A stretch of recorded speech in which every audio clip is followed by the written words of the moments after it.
কথা ধারাবাহিকের জনপ্রিয় জুটি সাহেব ভট্টাচার্য ও সুস্মিতাদের সম্পর্ক নিয়ে আবারও জোর চর্চা শুরু হয়েছে।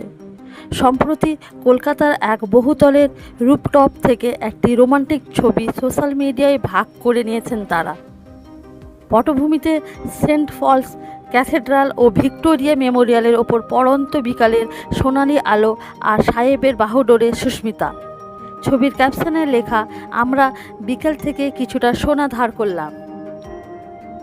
ছবিটা প্রকাশ্যে আসতেই অনুরাগীদের মধ্যে উচ্ছ্বাস ছড়িয়ে পড়েছে। পর্দার তাদের রসায়ন বরাবরই জনপ্রিয়তা ছিল, তবে এই ছবির পর বাস্তব জীবনের সম্পর্ক নিয়েও নতুন করে জল্পনা শুরু হয়েছে। অনেকেই তাদের টলিপাড়ার অন্যতম জুটি বলেও মন্তব্য করেছেন। ব্যক্তিগত সম্পর্ক নিয়ে খুব একটা লুকোছাপা না করলেও এবার যেন আরও খোলামেলাভাবেই নিজেদের ভালোবাসার মুহূর্ত ভাগ করে নিলেন সাহেব ও সুস্মিতা। ফলে সোশ্যাল মিডিয়ার একটাই প্রশ্ন ঘুরছে, বিয়েটা কবে হচ্ছে? এদিকে কাজের ক্ষেত্রেও দুজনেই ব্যস্ত। খুব শীঘ্রই স্টার জলসার নতুন ধারাবাহিক তিলোত্তমায় ফিরছেন সুস্মিতা দে, যেখানে তার বিপরীতে থাকবেন নবাগত অভিনেতা সৌম্যদীপ দত্ত।